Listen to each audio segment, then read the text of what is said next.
life's a mess, but not tonight. What's up, everybody, and welcome back to Dead Noise. I'm Chris, and thanks to the power of Zoom, I am here with John from the Seattle-based punk band Dead Bars. How you doing, man? What's up? Thanks for having me. Appreciate it. Oh, of course. I'm really looking forward to this. So let's just get right into it. Your latest single, "Give the Metalhead a Hug," released mid-January.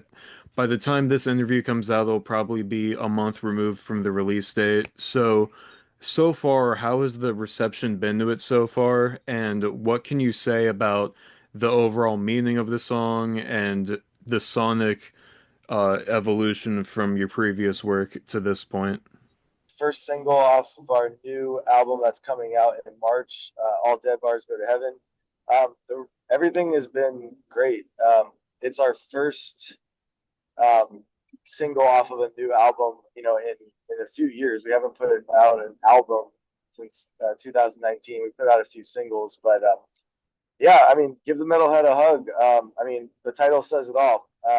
It's kind of a love song to the punk community, Seattle, and really everywhere. And it's just, it's something that it really came pretty naturally, honestly. I ended up kind of uh, during COVID working at a bar that kind of was like a metal venue type thing, and I got to know a lot of people in that community, and it was really cool to kind of be, like I was the punk guy, that was kind of hanging out with all these folks that I didn't really, it wasn't really my scene, but they really welcomed me in and made me feel a part of something. And that's what Dead Bars tries to do. And I just wanted to highlight that in terms of that community. And it's also, there's some humor there, but it's 100% really sincere song.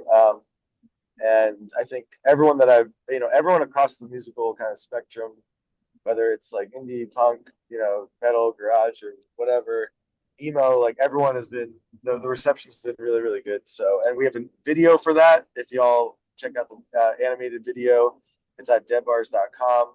And on YouTube, you can check out the video. Our friend Evan from Band Vacation was the animator for that. And that has been really cool because we haven't really had an animated video, and he nailed it.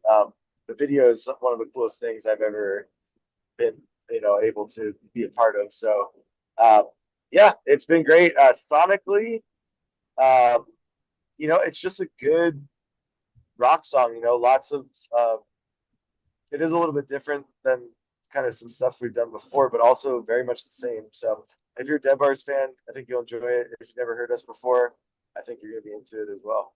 That's a really good way to put it because it is a new sound in a way, but it also is reminiscent of some of your previous efforts. I'm really glad you mentioned like the different styles of like fan bases of different styles of music that like have kind of resonated with it so far. Because I read that while you were making this song around that time that you were listening to a lot of grindcore and chumbawamba. Now those are two complete opposite ends of the metal and rock, just music spectrum in general. So what was that like to kind of take from those influences and make it into a song of your own that's a whole third other sound?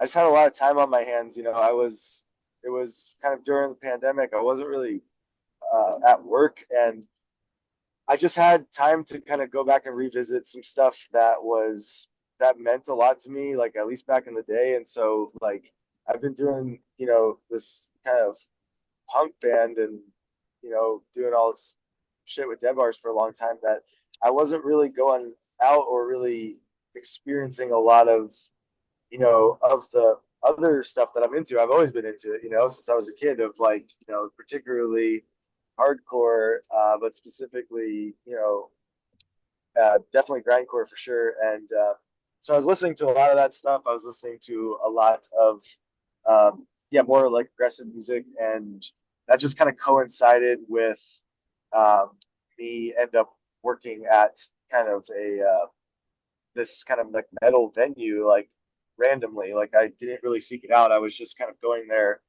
as a patron to kind of drink and stuff, and they needed someone to work there. And I was, yeah, I got to work a lot of shows, and I just realized that, I really enjoyed being around, that scene. And so basically, it had a lot to do with the band not really being super active during the pandemic and kind of revisiting some of the stuff that I was into from my past. The stuff about the Chumbawamba stuff, that was also just like, revisiting stuff from the past. And it was really just like going back and just listening to really everything. And there is there is a so not tub thumping, but which is awesome. But there before that, there's a record. There's a the I think it's the record right before that.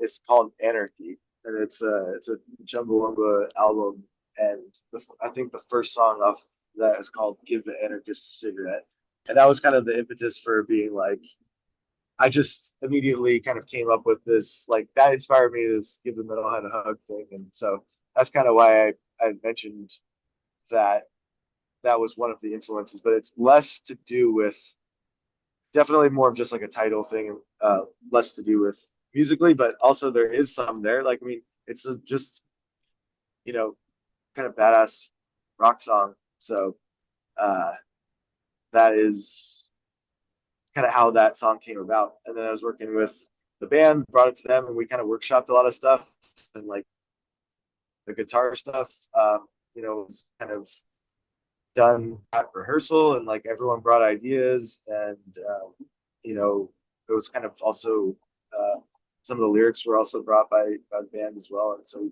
kind of just made it our own. And when it was kind of time to put out the single, it just hit. Like we just all really like believe in the song, and so with it's up right there. I mean, you watch that thing, everyone's understands that this is a fun something fun for everyone. Like you said, this is a taste of the upcoming full-length album of yours, All Dead Bars Go to Heaven, and it's out March 21st. Now is this a good sonic representation of what fans can expect from the rest of the album, or did you also throw in a couple curveballs in there? There's definitely some curveballs for sure. Um, I mean, sonically, it's going to sound similar. I mean, it's all done in the same studio at the same time, but the vibe is very much like, there is. It's definitely like a full spectrum roller coaster of an album. There's some fast stuff. There's some heavier stuff. There's some rock stuff. There's some softer stuff. There's some emotional stuff. There's some funny stuff. There's kind of the whole spectrum of what you want out of an album. It takes you on a journey, and by the end, I think that it takes it all back actually, full circle. So I think it's great. I'm really really proud to get it out there, and we're really excited to bring it into the world. This is about basically a statement of that we're here to stay type thing. Despite everything, not just us, but like we all have these moments where you think you're down, and then this is a album that kind of is like, no, what was before is not what it's going to be in the future. This is a new era, and that's kind of what that's what the heaven is supposed to represent. It's not supposed to represent death or finality. It's supposed to represent kind of like uh, eternal life and a new beginning, if that makes sense. You guys have been a band for about 12 years. You've had a lot of shows, you've had a lot of singles, you've released a couple covers. Um for viewers of mine that might not know you and want to get to know you, how did you guys all meet and d decide that you wanted to make music together? Like, what's the origin story with you guys? I started off like more of like a punk rock drummer and playing a bunch of different bands, and all of us were in. Everyone was in different bands. Obviously, like this is not our first kind of thing, uh, but really, what it was, I just wasn't happy or satisfied playing drums in other people's bands. I wanted to start my own thing. I wanted to have my own kind of.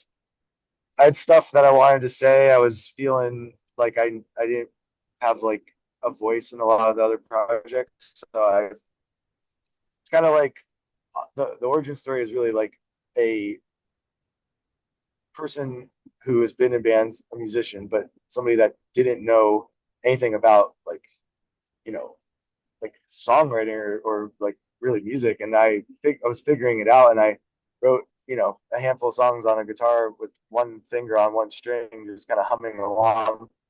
And just got some friends together, made a demo. And then the demo kind of got picked up by a pretty cool label, and we were able to put out like 3 records with right away, which was amazing. And we've had kind of different folks come and go throughout the years, but this uh, this lineup been pretty solid for the last 5 6 years, and everyone's been really integral in the sound. I mean, we started off more as like a straightforward, uh, punk rock, and now it's a lot more. There's just a lot more going on. There's a lot more guitar and a lot more vocally and lyrically. We've grown a lot as well. I think that yeah, like you mentioned, like we've done so many releases, but our whole attitude is just like if we have something, we want to write it, record it, put it out, and then we want to play shows, and then we want to move on to the next thing. Like we really want to be that band that like when people look back, it's like, I was saying in one of the other things I was talking about, it's like even I mean, despite basically taking a break, when everyone had to, from pandemic. I mean, we put out a live record in 2020. We put out in 2021, another single in 2022, an EP in 23, the covers album last year. So, we never stopped. And so this is just the next thing. This is just the new album. So that's that's what this is, and that's kind of the thing with like the new era. It's like what was before is no more. Like we're talking about the future. And so I think a lot of people are getting kind of like caught up in the past and trying to like, you know, tour around like legacy stuff. And we're like, we're trying to pave our own new way, our new legacy. So yeah, really looking forward to getting out there, playing more, and debuting this third album. And you've got some shows already coming up. What can fans expect from a live show from you guys who maybe haven't seen you guys live before? High energy, fun. Come to the show, forget about everything going on in your life, be present with Dead Bars, have a good time, get fucked up if you want to get fucked up, chill if you want to chill, go home, be safe. Hug your friends, hug your neighbor, hug the metalheads. You know how it goes. On your local metalhead, that should be on the t-shirt. Absolutely. Um, Now you guys are currently on Iodine Recordings. I know you had some independent releases of your own with Dead Bars Records, and you were also, for a moment, signed to AF Records, if I'm not mistaken. So what's your relationship like now with Iodine Records? What's that dynamic like? I mean, we worked with so many labels like throughout the years, so like I wouldn't even say like, um, you know, we never had any kind of exclusive thing. We even when we were with all those other labels throughout the years, we always put out 7 inches and singles with all these other people. I think the difference now with the Iodine thing is they really believe in what we're doing and really want to get behind us for now and for the future, which is great. So they've even picked up our second album. So they repressed the our regulars album. So that's now you can get that now on Iodine and Deathwish and stuff. Dead Bars regulars. We did the covers single, the Morphine cover and the CCR cover on Iodine. That was just a digital single, so that's out there. And then this is now the third full length that we're doing with them, and they've been great. I mean, they just believe in what we're doing. I really think that they are um, doing some really amazing. I mean, they're putting out so many records, and I'm really stoked that we're able to be part of the roster of kind of like active, new bands and stuff. Um, and yeah, the relationship is just. I think we kind of were talking about just doing the repress of the second album, and then it got talking into how are we gonna would they be interested in doing the next full length, and that's how it went down. Yeah, I mean it's we're just really stoked, really lucky to be part of it. That's really cool. And obviously with you guys coming from Seattle, that's the history with that music scene and that town, that city is just astounding. But you also the rest of the band is from different parts of the country. Your drummer's from New Jersey and your bassist is from Kansas City, if I remember correctly. But so how is it kind of like to take influences from all those territories and their musical histories? I mean, we're all transplants, man, for the most part. Elliot is sitting right next to me in the car. He's right here. Elliot is a Seattle guy. He's born and raised there. Um, Seattle is one of these places. It's like any big city. It's like a New York or an LA. I mean, you get a lot of people moving around for work. You get a lot of people moving just to get out of their small town into a bigger city. So, for me, I'm actually from Jersey too. CJ, our guitar player, he's also a Jersey guy. I mean, like, for various reasons, like, we're out here. We were experimenting with music. Met a lot of cool people. The band started out here, but our influences are a lot of East Coast stuff. We got the Midwest stuff with Odo, bassist, Rosie, our drummers from California. So and been involved in a lot of bands in the California punk scene. And so it's a mixture of everything. I mean, at the end of the day, like we love good rock music. It's not even about I mean, punk is like kind of like what we've involved in. But I mean, we were just listening. We're on this drive right now. We're listening to Jackson Brown. You know, on the way over. So it's like we appreciate everything. Yeah, I mean, that's what it is. And so yeah, it's a lot. And if you're asking like what like the Seattle like music scene is like, I mean, it's like any big town. There's a lot of different things happening, a lot of different kind of sub kind of genres and all that stuff. It's great. It's a nice. I mean, it's a great place for us to be active. You know. Yeah, that makes a lot of sense. That's kind of how I figured. Like, it's a great place to come up in because living here in Jacksonville, we have a great local scene. It's very supportive, but it's also such a niche market, being like right on the outskirts of the state. Um, Hmm. but with Seattle and just the weight that the name of that city carries, I'm sure that that's a great scene to come up in, like you said.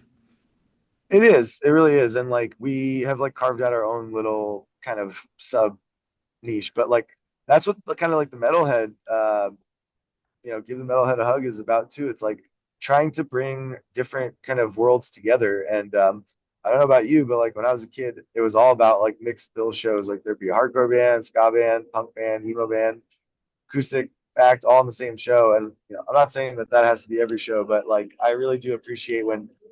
I mean, honestly, we've toured with some kind of like hardcore metal bands.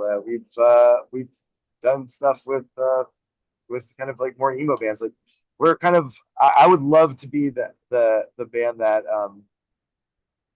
is kind of like just universal, and it's just like Dead Bars is just awesome. Like it doesn't even matter like what what I'm saying. Like I mean, like it would be that would be the greatest in my mind view of success is like if and I mean, in some senses we're already doing that. I mean, like we've played with so many different types of bands, and it usually goes over um, really. I mean, I can't even think of a genre that we played with uh, that hasn't really hit really that well. So in general, like that's kind of the vibe. It's just like bringing people together in all the different scenes.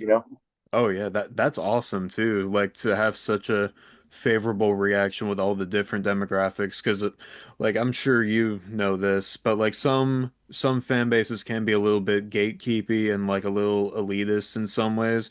And I've heard of other bands playing on mixed bill shows with certain musical styles and have it not go over well for them. So to hear you say that like everything's been pretty positive and pretty receptive in a good way, that's a really cool to hear.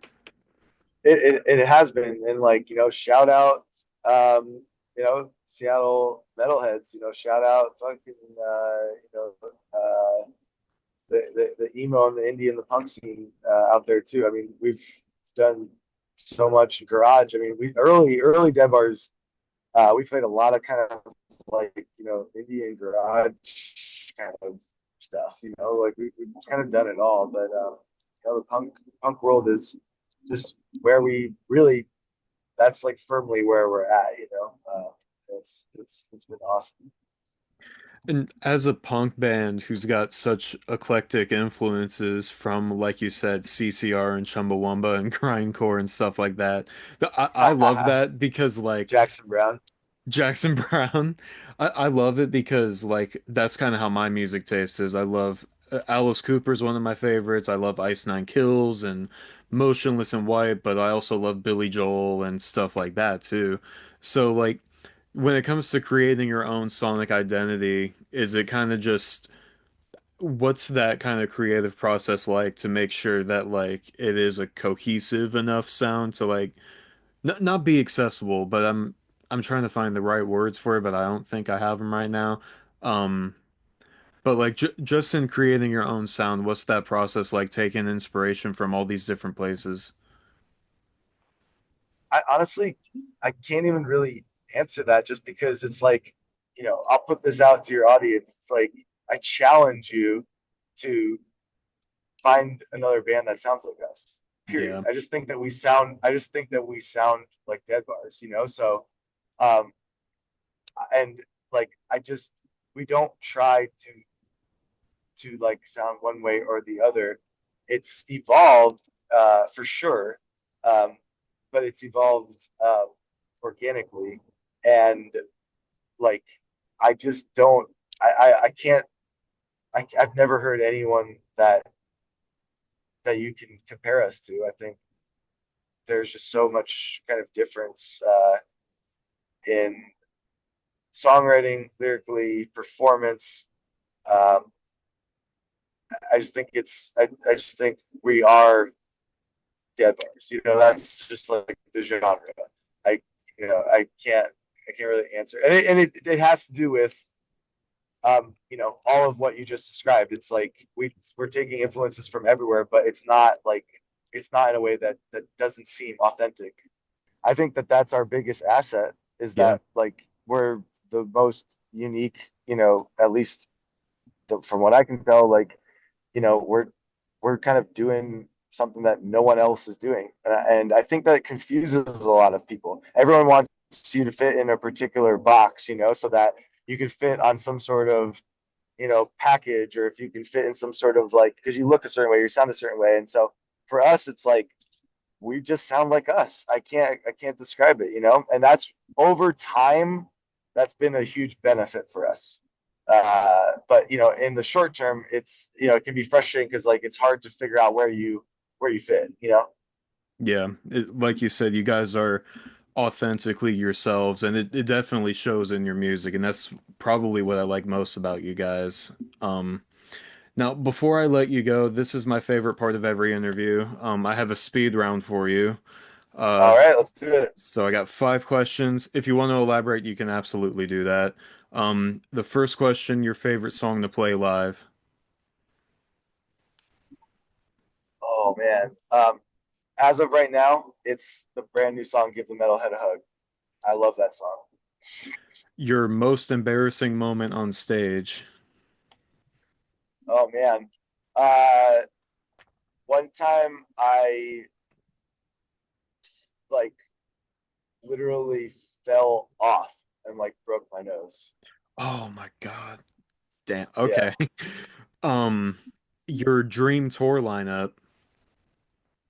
Damn, that's a good question.